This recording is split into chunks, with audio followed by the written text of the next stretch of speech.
Ron Zahn from Kingsford, Michigan, and the interviewer is Mike McGregor from the Grand Valley State University's Veterans History Project.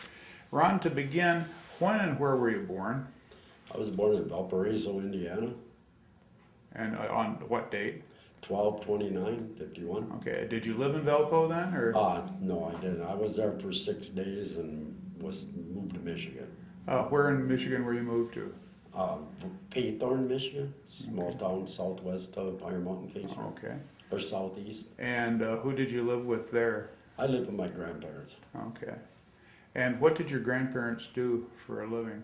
They were retired farmers, Okay. farmer and trucker he was. Okay. So, and you lived there until you went into the service? Yes. Okay. Growing up in the Upper Peninsula, what did you do? A lot of working in the woods and the hay fields and the farms. Did a lot of work during the summer and springtime and early fall? Spring and summer, and Okay. in the wintertime I helped my uncle with, was a trapper. I Okay. learned how to trap with him a little bit and hunt with him. What kinds of things did he trap? Oh, there was muskrats, beaver, fox. Whatever you could catch. Yeah, whatever we could catch. It just was a hobby for him. Okay. And in high school, growing up in the UP, were you aware of what was happening in Vietnam? No, not really. What you seen in the paper and on the news, that was about it. Did you follow it closely, or? No, I didn't You at that time. Okay. And in high school, did you study it or anything like that in your classes, or? No. Okay. And so you say you enlisted in the service. Tell me about why did you enlist in the Army? I got picked up for minor in possession twice, and I was made an offer, go to jail or go to service, and I chose the service because I wasn't going to go into a jail cell. Okay. And when did this happen? It would probably been in early spring of '69. Okay. And you were just finished your junior year in high school then? Yes.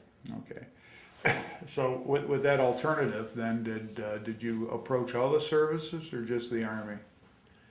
I thought of the Navy, and that was 4 years, and I thought I'll just go to the Army for 2.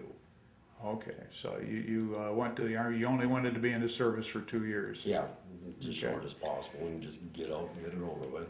And I just want to go back and say, okay, what were the circumstances that led to the minor in possession? We were having a party for a friend of ours going to Vietnam. Okay, and how many people were at that party?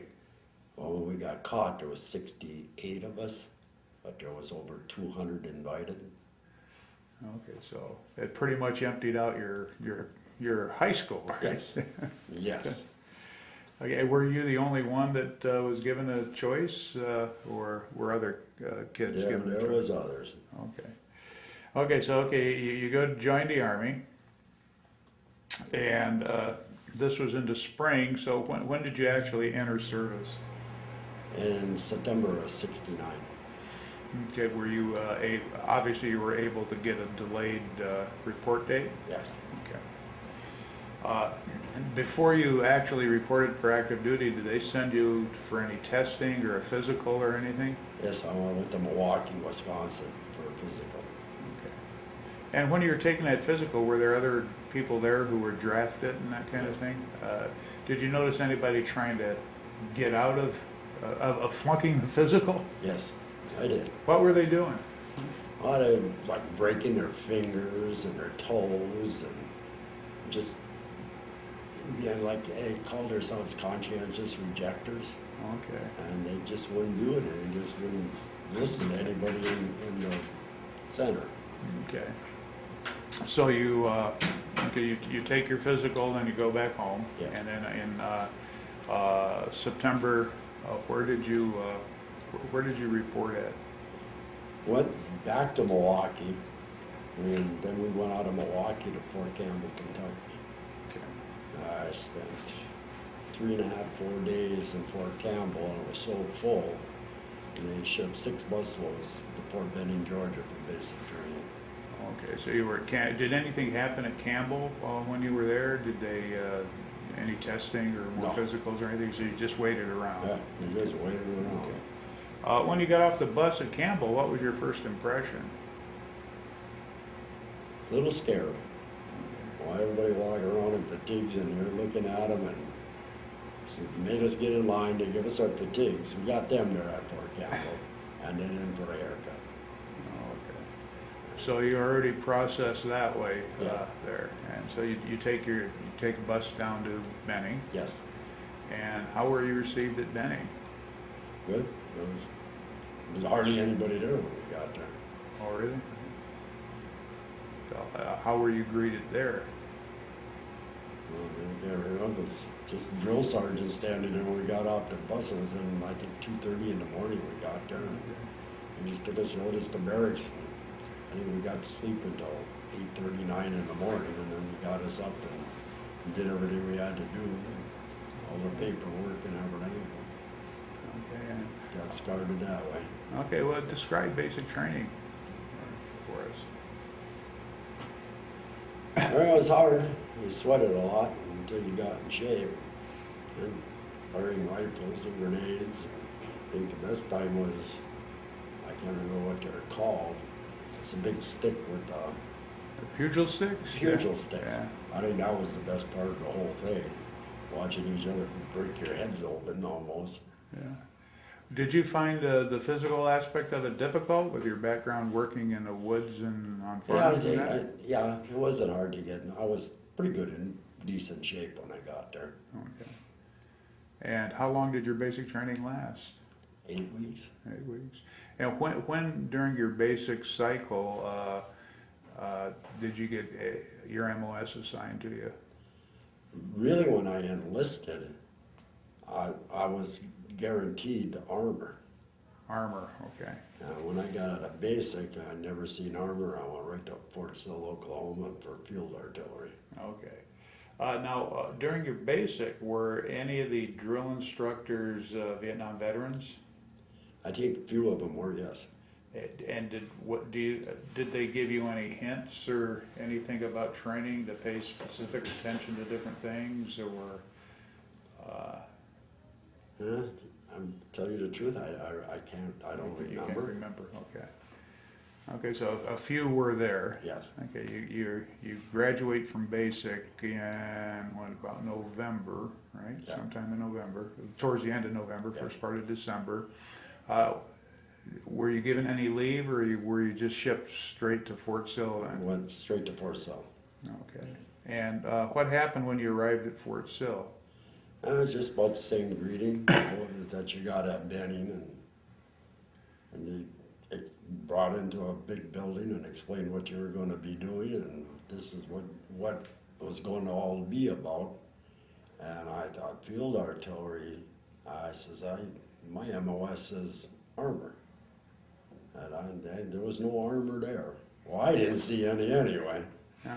Did you ask anybody about? Yes, I did. And what did they? What kind of response did they give you? I think it was, we'll check. And I said, no, yes, you're needed in artillery more than armor. And I was, a whole bunch of them there. So I think it just whatever slots they needed filled, that's what they sent us to. Okay. Okay, and as they explained training, what did they explain about the training to you, or what was expected? Well, the lot was taught on how to sight a gun and everything, the safety around the gun, the cleaning of it and oiling of it and everything. And what kind of guns were you training on? Well, I was trained on a 155. Oh, you directly on 155s, Yeah. right? Okay. And as part of your training, were you allowed to sight the weapons? And, Yes, everybody had to take a turn sight in them. Okay. So, what kind of crew normally would 155 have? You have a gunner, assistant gunner. You have two guys on a little tray with the round on.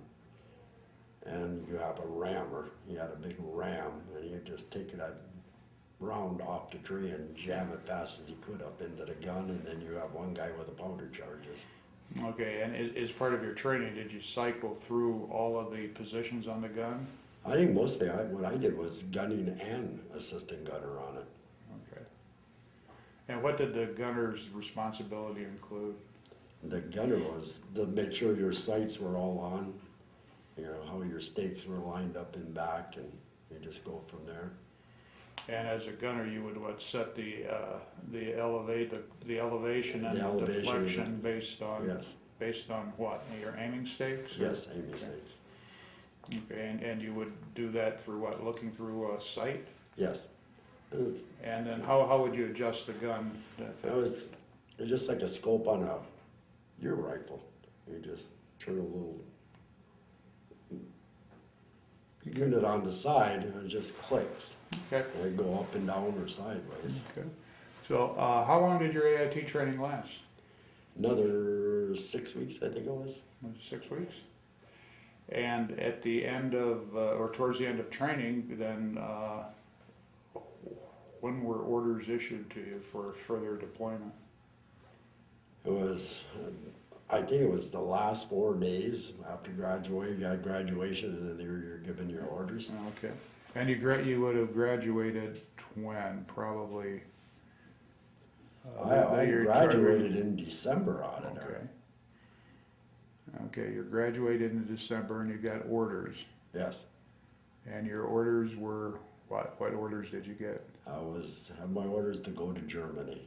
Oh, okay. How many people in your AIT battery got orders to Vietnam compared to someplace else? There was 5 or 6 that were Germany and Korea and Japan. Okay. And the rest were all Vietnam. And you got orders for Germany, and what happened with?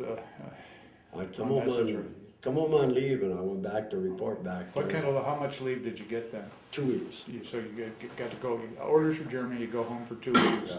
Then you had to report back to Fort Sill? Yes. And not another port of debarkation, right? So you reported back at Fort Sill, and what happened? I was called into the CO's office. I was back on base for 10 minutes. And I was ordered to come over to the CO's office and sit down, and they had a talk with 6 of us, and everybody's orders got changed. The 6 of us sitting in there were all orders going to Germany, Japan, and Korea. We're going to Vietnam. Okay, so you got those orders. Before I ask you what happened after that, in your AIT, how many of your instructors were Vietnam veterans? I can't remember there. I don't even know if there was any of them. And was any of the training keyed to specifically Vietnam? I remember being a forward observer, watching the rounds, and maybe we're shooting over hills and stuff in Oklahoma. We're shooting at tanks, old tanks out there, trucks, barrels, everything they had out there. So that was, you did your time in FO training, Yeah. but did everybody have to go through that? Yes, everybody Okay. took a turn doing everything. Okay. Okay, so now you get back, and all the 6 of you that were gonna go to places other than Vietnam have orders for Vietnam, so what happens then? Well, we got sent back home again for a week, and then report to Fort Sill, Oklahoma, or Fort Lewis, Washington. Okay, so you go home, now you report to Fort Lewis. What happens then at Fort Lewis? Hey, you monkeyed around for a couple of days, they got all your paperwork ready for you, put you on an airplane, and I went from Fort Lewis to Anchorage, Alaska, to Vietnam. Okay, and where did you arrive in Vietnam? Cameron Bay. Okay, and can you remember what your first impression of Vietnam was when you got off that plane? Scared to death and too hot. Okay, well, okay, you're scared to death. What scared you about the situation? Just knowing you were going to be in a war zone now. So the reality hits you. Yeah, reality as you're, hits you You're quick. going in, and describe the heat for me. It was just, it was something I never seen, never thought heat could be that hot. And it was like real humid, take your breath away. And this is in January. What feelings did you have? Say, geez, what's the summer gonna be like? Yeah, that was just about it. This is going to get worse. Okay, so you go to, you get to Cameron Bay. What happens to you then? Well, we spent a day and a half there or something like that, and they cut everybody's orders, and I want to say I went into Camp Evans, and I was told then when I left Cameron Bay I'd be in the 101st, and I think I went to Camp Evans. Okay. And was the battery at Camp Evans then? Was around there. I want to say it was Firebases Carroll or Camp Carroll that I started out at. Okay, but was the battery's rear area in Camp Evans? Well, they were there for some reason, yeah. I don't know if that's where they were, if they come to the rear or not. So you got to Evans, and how did you join how did you report to the battery and In a actually deuce and a get half. out there? Okay. So they at Evans they took you to the battery area. Yes. And then you processed and then went. Right. How did you join how did they get you from Evans then to the battery? In a back of a truck. Okay. Deuce and a half. Yeah, because it's Camp Carroll, it's not too far away. Yeah. Okay, so yeah, you got to Camp Carroll, you joined the battery. What happened at the battery? How were you received? I think I was received okay. A little scared and nervous and everything, but the gun section I was put in, there was some old timers there, some cherries like me, and we just got along. What, you got there and how many guns were in the battery? 6. 6. And what gun were you assigned to? I was assigned to number 1. Because you're on number 1 gun. And what was the manning on number 1? That I was an assistant gunner. Oh, so you went as assistant gunner already, right? Yes. Okay, what were the duties of the assistant gunner? My job was like keeping the breech clean, and I helped oil the barrel. I just helped do everything. Everybody did everything. Okay. My main job is keeping the breech clean and oiled and greased. Okay. So you're at Camp Carroll. How long do you stay at Camp Carroll? Well, I would say maybe 2 weeks, 3 weeks, and then we moved. And when you moved, how did you move? We moved with Chinook helicopters come in and took us out like that and dropped us on the next fire base. And do you recall what fire base that was? I want to say it was Rakkasan. Okay, now this is sometime in February about that you Yes. got there? Okay, to Rakkasan, yeah. And while you were at Carroll and now at Rakkasan, what kind of fire missions would you have? Well, it was just, we had fire missions day and night. And we would fire rounds. You could fire from 2 rounds to 50 rounds. And it was just supporting in where the infantry was getting hit out there, we would fire and cover for them. Okay, so you were pretty busy Yeah. every day, yeah. Yeah. Okay, and how long were you at Rakkasan? I think probably a month and a half we were there. So that gets you through to sometime mid-March or whatever. Yeah. Now, at either Carroll or Rakkasan, on these fire bases, were you subject to any enemy fire or activity? Not at Carroll, but at Rakkasan, yes. And what kinds of things were you subject to? Sniper fire coming in, mortars coming in. Was that frequent or? Mostly, I would say, like late in the evening, just at dusk. To me, it would just make you uncomfortable all night long. Now, on the fire base, who secured the perimeter? Infantry, had a platoon around it. And did any of the people in the gun sections have to also secure the perimeter? Yes, we had our own foxholes near the guns. Okay.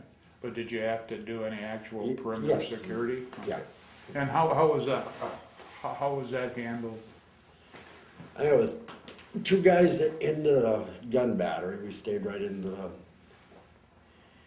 the perimeter by the gun, and there was 1 guy or 2 guys that would walk around by the foxholes that we had there. And Okay. just somebody moving around all night, manning the radio, and see if a fire call come in, fire mission would come in. And then when a fire mission would come in at night, what would happen? 1 guy would get all the commands and the directions from them, and the other one would go wake everybody up. Okay, and then you'd proceed with the Then we mission. should proceed. Okay. Now you're at Rakkasan for about a month, Then what happens? And we got moved to, I think it was Firebase Gladiator. Again, how did you move? Again with Chinook helicopters.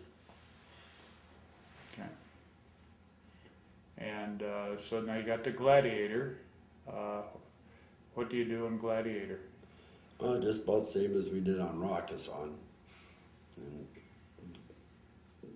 we were maybe there for a week or 2 weeks, and we got gooks in the wire that time right in, and they blew the ammo dump up everything on us. Oh, really? Did they got through the wire? Yes, through the wire.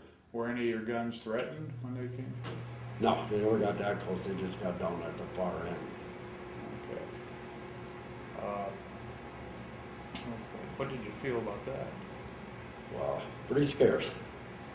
Pretty scared. When at Gladiator, were you the only battery there, or was there other artillery? We were the only artillery battery there with a mortar squad. Okay, and how long were you at Gladiator? Probably about a month. Okay, so now this is getting you through into April, late Yeah. April. And when did you deploy? Well, then after Gladiator, where did you deploy to? I think it was Firebase Kathryn. And we were there for maybe a week, 2 at the most, and back to Rakkasan. And just kept bouncing around like that. Okay. And then Kathryn to Rakkasan, and from Rakkasan, where did you go?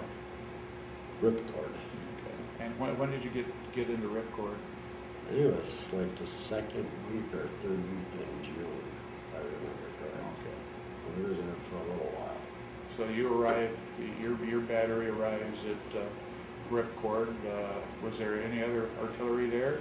Yes, 105 battery. Okay, so the 105 battery was there before you. I think we all got there around this, maybe a day apart. Around this, okay, pretty close together. Pretty you all close arrived. together, we were all set. And when you first got into Ripcord, what was your impression? I think that was the scariest fire base we were on at that time. It was just the jungle was too close around. Okay. Too close around. It was just, there were stories about this place and we just didn't want So to be there. what have you heard before you actually went there? We heard there was, somebody was on the base at least twice before we got there. And they just got chased off like we, Okay. I think we were told there was a Marine artillery up there. They left and an Argon artillery battery went up, but nobody was really sure. Okay. Somebody was there before us and it got closed So down. there was a lot of stories about Yeah. who was there, and you took a look at it, and the proximity of the jungle and all it the just wasn't- forest. It wasn't cleared enough, It just like our other bases, our so other fire it bases. differed tremendously. So Yeah. you were concerned. Yeah, everybody was. Everybody was concerned. Did that prompt any special activity on your on the battery's part to better prepare or defend or fortify or? I think we were always prepared. We went and looked at the foxholes that the engineers dug for us up there, and I remember we dug them deeper. Yeah, okay. We dug them deeper and put more sandbags around. Okay. And even the little hooches they built, there was probably one of my better friends. He was from Albuquerque, New Mexico. And we had our little sleeping area, Quonset culverts. We put, they might have had 2 rows of sandbags on it. We went and filled more sandbags up. We put boxes around full of sand. We just reinforced everything. Okay, so you fortified more than Yeah. you would have other places. Okay. And how was you arrived in Ripcord? What was the level of your activity, the guns activity then? We did a lot of firing. I remember some of the fire missions that we were shooting right into the Ho Chi Minh Trail. And I remember they called back and I think they said we had destroyed like 5 trucks and so many of this and that. And so many were killed. We thought we were doing a good job. But So you're getting the feedback from Yeah. the forward observer and, Yeah. and that kind of thing, that's good. And, what other kind of missions were you firing? Well, we just nightly loomed the sky up, and when the infantry was getting hit out there, we did a lot for the infantry and the days over there. Okay, so now you're becoming Ripcord veterans, you've been there, you're doing a lot of shooting. Describe the daily life and how things changed as you were there for a while. We got there, it was kind of peaceful in the beginning, and it was just like the infantry were getting hit more, and then we started getting mortars in and rockets in, sniper fire, and it just got more and more each day. And when did this significant activity happen as far as you're concerned? Probably right on, or maybe the end of June, or right on the 1st of July it started, and then after. And then what started then? Just really heavy mortars, rockets, was that a 51 caliber machine gun they had shooting at us, tear gas was shot at us. And just, Did any tear gas come close to your gun positions? Yes. Did you have gas masks or? Not in the beginning, we had some, but they had to bring more different ones, better ones out to us. And I think I wore them twice, and you just got so used to it, you didn't even wear them anymore. You didn't even wear them anymore. Okay, now you're having a lot of fire missions. How was ammunition delivered to you there? It was brought in on Chinooks and Hueys. We're bringing sling loads in, nets under them. Now, how much does a 155 round weigh? 98 pounds. Okay, and where would the ammunition be delivered at? At the end of the fire base, And where was that in proximity to where the battery was located? probably 75 to 80 yards away, maybe a little more. Okay, and how did the ammunition get to the gun positions? And you carried it on your shoulders.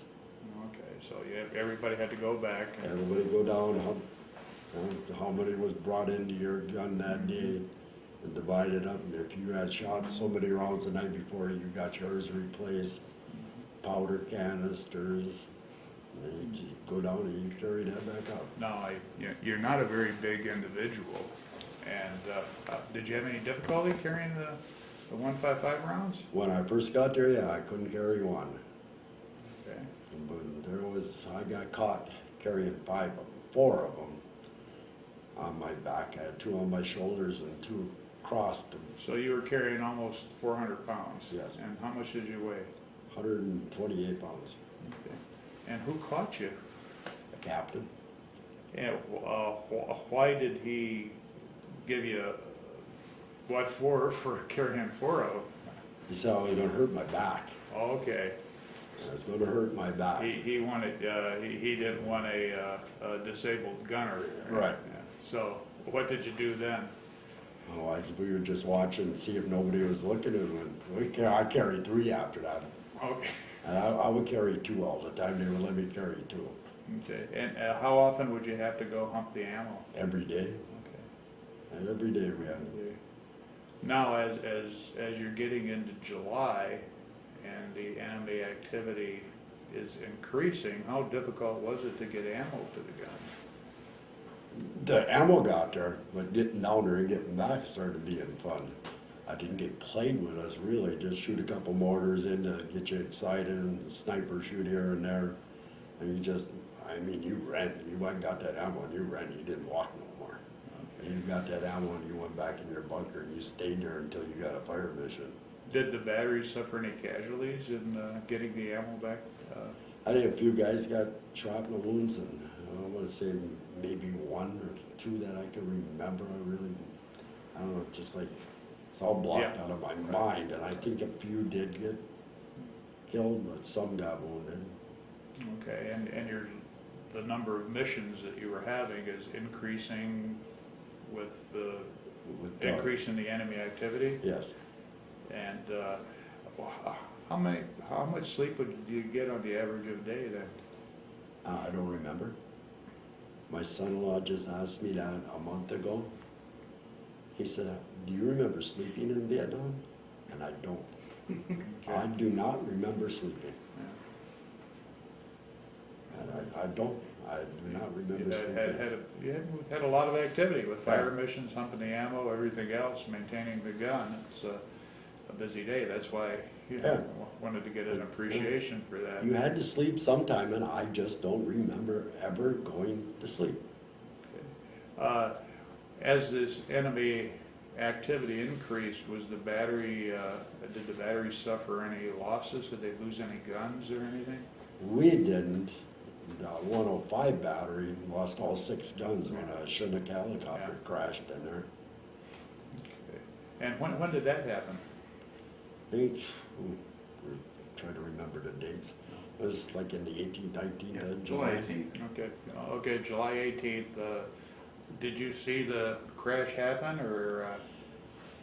I think what were we doing? We were down by the gun when it crashed, and everybody started yelling, go help them. And how far away was the 105 battery from you?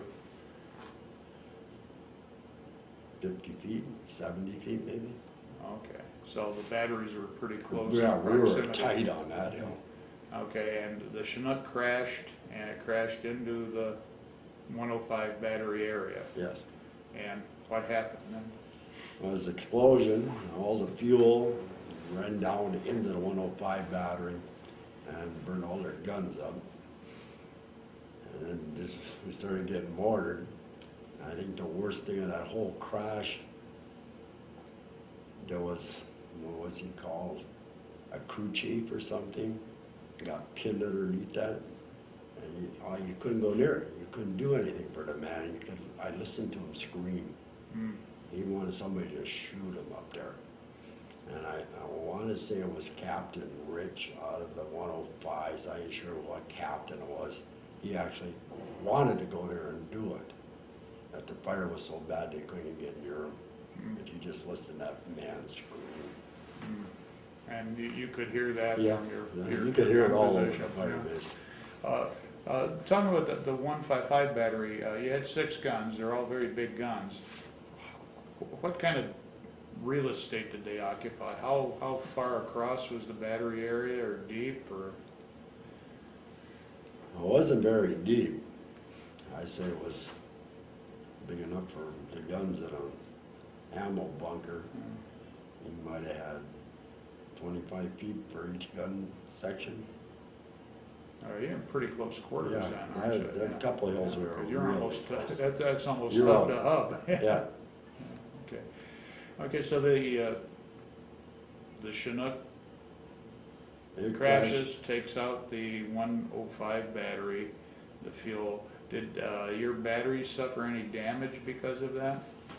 No, just flying shrapnel all over the place. When the 105s almost started blowing up, we got shrapnel down there and holes in bunkers and stuff. Okay, was anybody hurt in your battery because of that, or? I want to say no. Okay. I can't remember it. So that happens, and as a result of that, what happened with the frequency of your fire missions then? Well, we had to pick our fire missions up when we shot more. Because the 105s, they were close range guns. We were far range guns. And we had to cut our powers down and try to shoot theirs. And we just, when the infantry was getting hit out there, our guns weren't fast enough to keep up with them 105s. They could shoot 3 rounds to one of ours. Now, how long would it take for a firing cycle to happen on the 155? Maybe 2 minutes. It depends on how your crew was. Yeah, okay. And Were your crews full strength? Pardon? Were your crews full strength? Did you Yeah, have at that time. At the beginning it was.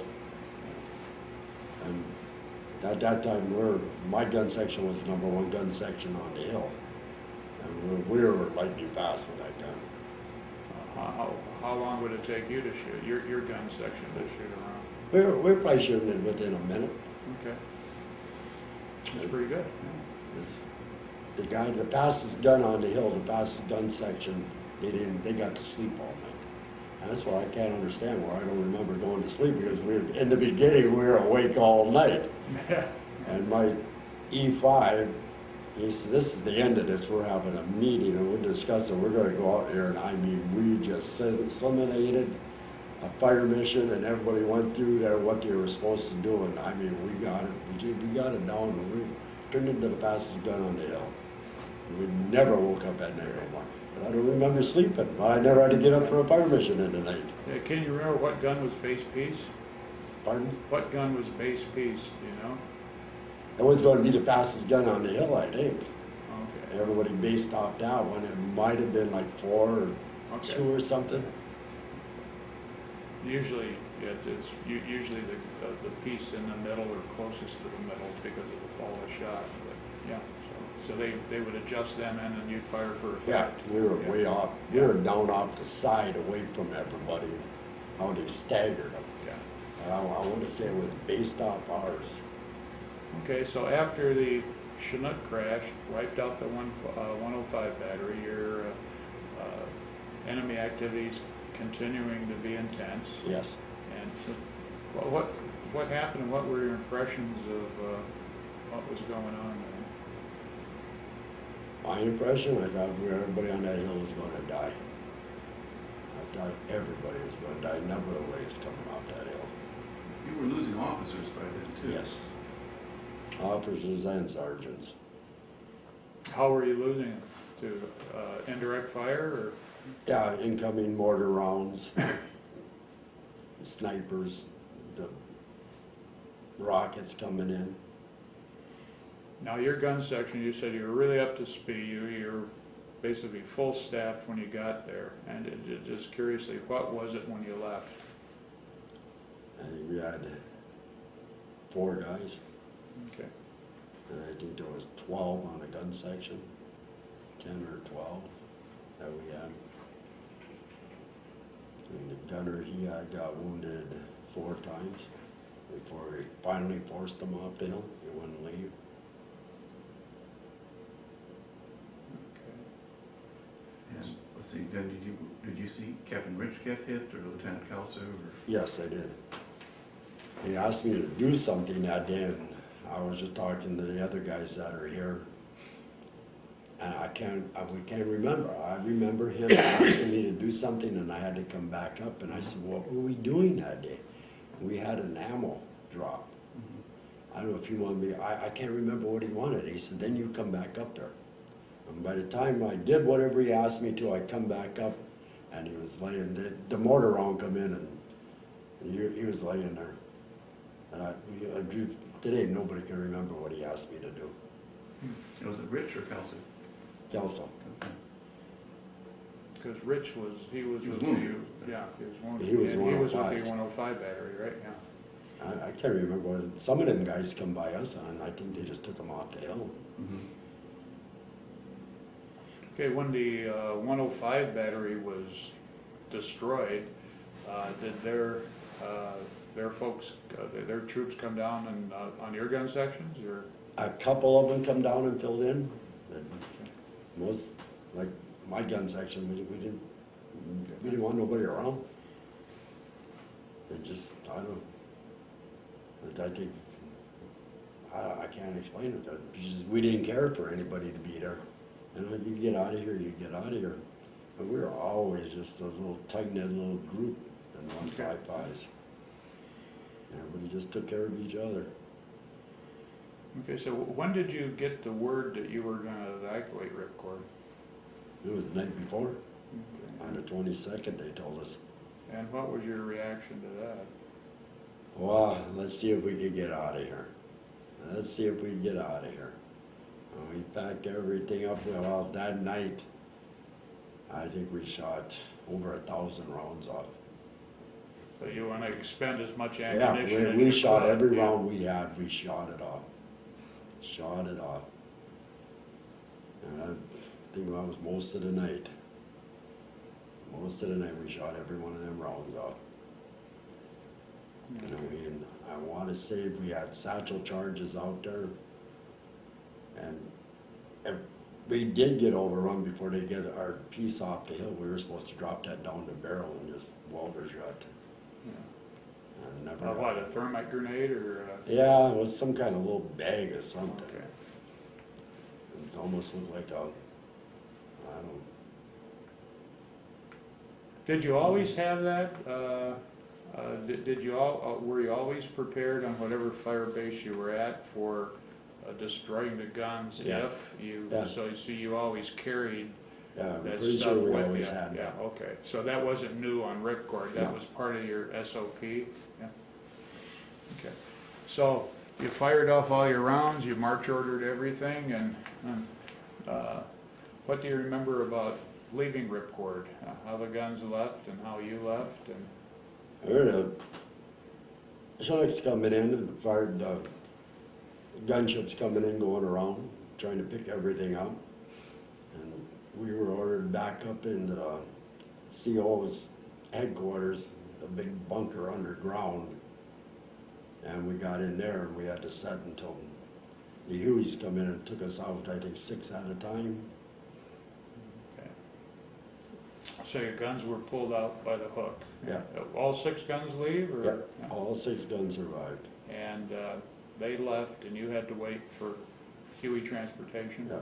And what was the process of getting out, you know, leaving that bunker and getting out? How did they select who went when and where? And, We were handed a number, okay, and I can't remember how many guys were in there, but they called the numbers off and you go. the first 5, 1 through 5 come out, or Yeah, I don't 6 think it to was. 10? Yeah, if it was in random order or just, I don't think it was, straight down the list. Yeah, okay. What was your number, do you remember? It was a long way down there.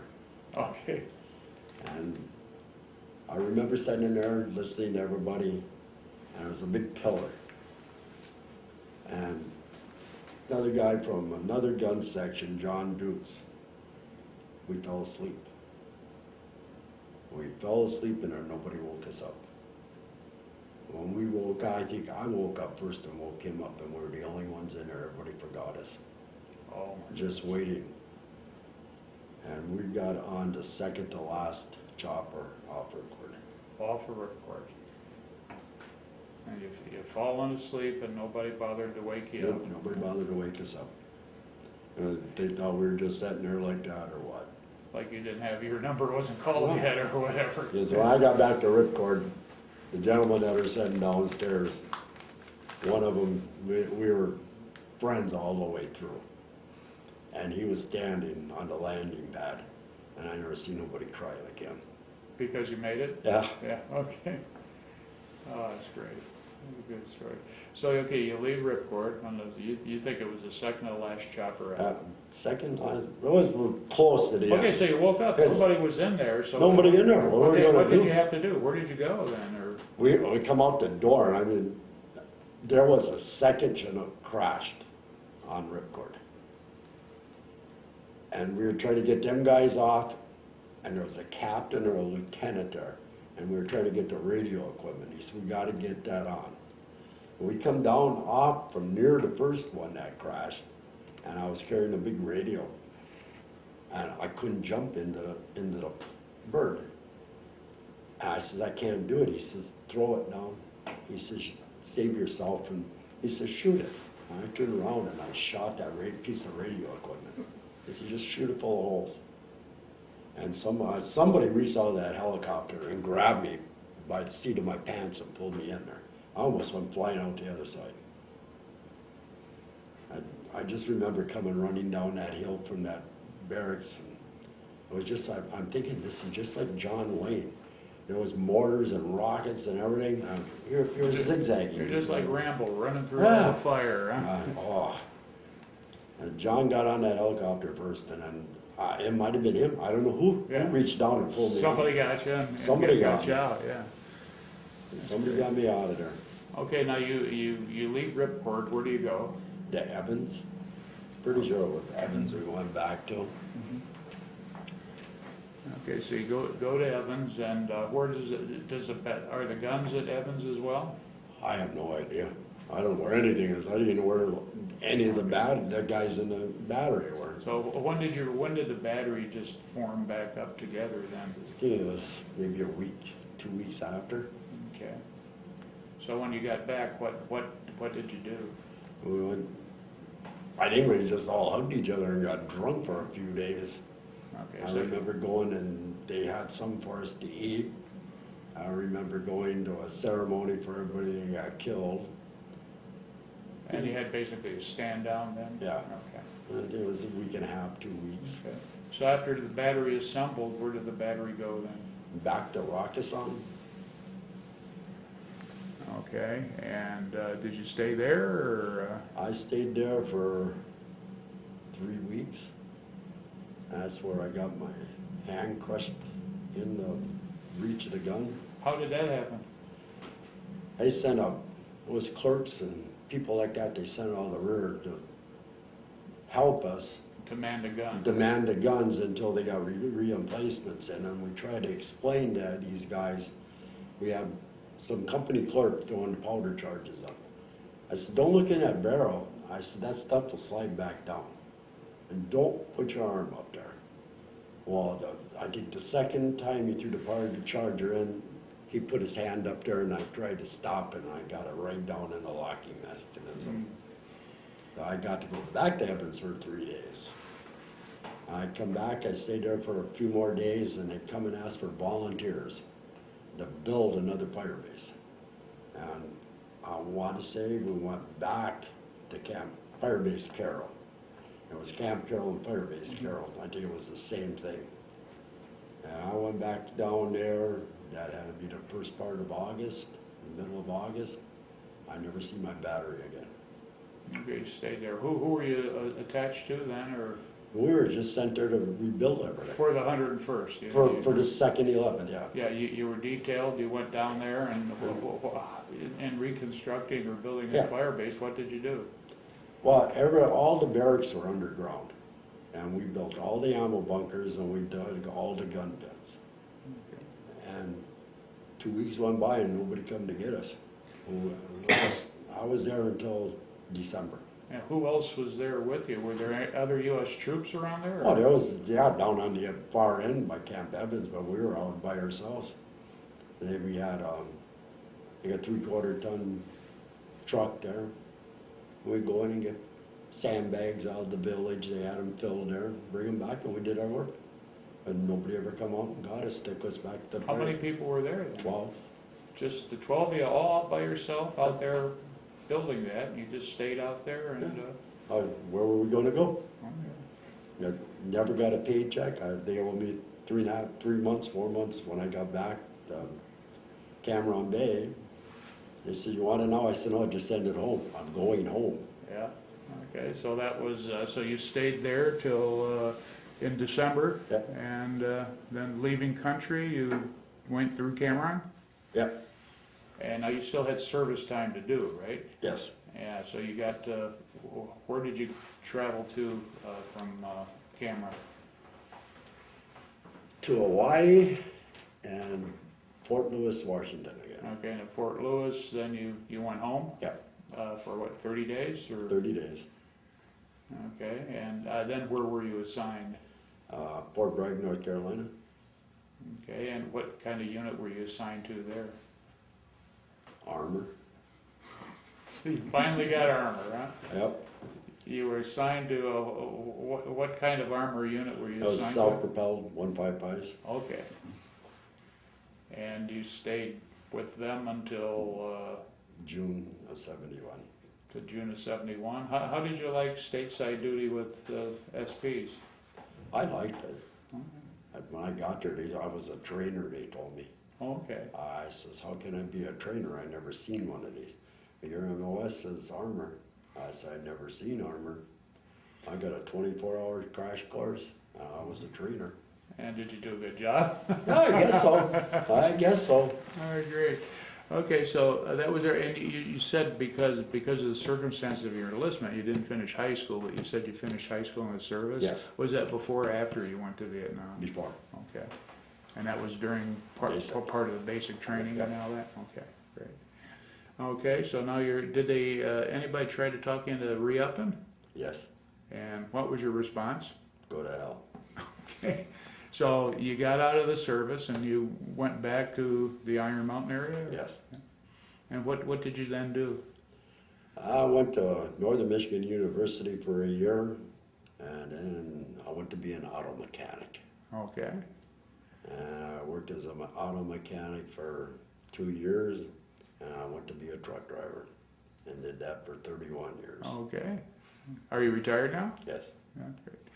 Well, Ron, I want to thank you for sharing your story with us. It's a fascinating story and very interesting story, and hey, thanks for your service. Really appreciate it.